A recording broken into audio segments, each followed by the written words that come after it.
Everyone, welcome to my mini blog. তো আমার ফোনে বিশ্বাস করবে না, লিটারালি 3000 ভিডিও আছে এবং কত ভিডিও যে এখন অবধি এডিট করা বাকি, কত ভিডিও পুরনো ভিডিও পেন্ডিং আছে যেগুলো এখন অবধি আমি দিইনি।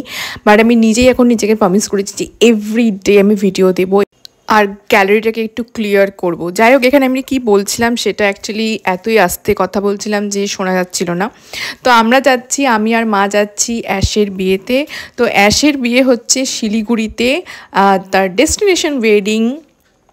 এবং আর আমি এখানে অফিস করতে করতে ট্রেনে যাচ্ছি, তিস্তা তোরসা ট্রেনে আমরা যাচ্ছিলাম। তো আমি কলকাতা থেকে উঠেছিলাম, মা নিমতিতা থেকে উঠেছিল।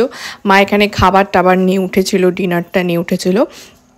তো ডিনারে ছিল লুচি, আলু ভাজা আর মিষ্টি। আমি চটপট করে ডিনারটা করে নিলাম, কারণ আমাদের ট্রেন থেকে নামার কথা ছিল এনজেপিতে 2:10 নাগাদ, কিন্তু ট্রেন যেহেতু একটু লেট ছিল তো আমরা ভোর 5টা নাগাদ নেমেছিলাম।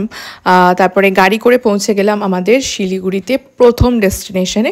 তো সেখানে আমরা আজকে একটা হোটেলে ছিলাম কিছুক্ষণের জন্য। তারপরে সেখান থেকে রেডি হয়ে বেরিয়ে পড়লাম পুল পার্টির জন্য, যেখানে আসল ভেন্যু সেইখানে যাওয়ার উদ্দেশ্যে। ভেন্যু ছিল রয়্যাল সরোবর পোর্টিকো। তোমরা হয়তো অনেকেই নাম জানো বা জানো না। রয়্যাল সরোবর কিন্তু সব জায়গাতে আছে, যে কোনো মেট্রো সিটিতেই তোমরা দেখতে পাবে। আর এটা ছিল আমার পুল পার্টির লুক। আর এই যে আমাদের হচ্ছে গ্র্যান্ড ওয়েলকাম, দেখে নাও।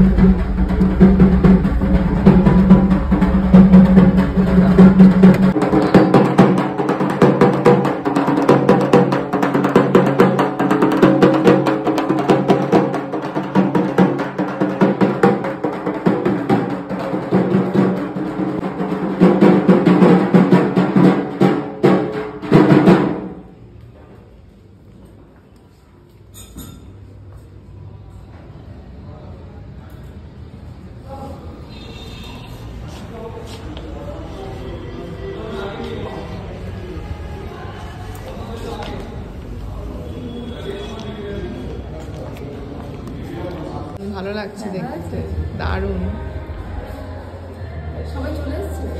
হ্যাঁ, আচ্ছা, অরিজিতা নীলাশিস বাকি। চল চল চল, তুই যা। তো এটা ছিল 5th মার্চে, যেদিনকে ছিল ওদের পুল পার্টি। আর পুল পার্টির অ্যাম্বিয়েন্সটা দেখতেই পাচ্ছ, it was very colourful and full of activities. আমার তো ভীষণ ভালো লেগেছে, মানে আমার কেন, আমাদের প্রত্যেকের সবার ভীষণ ভালো লেগেছে। অ্যাশ আর শান্তনির জন্য আমরা এত সুন্দর একটা গ্র্যান্ড ওয়েডিংয়ের পার্ট হতে পেরেছি, ভীষণ ভালো লাগছিল। তো এখানে অলরেডি মা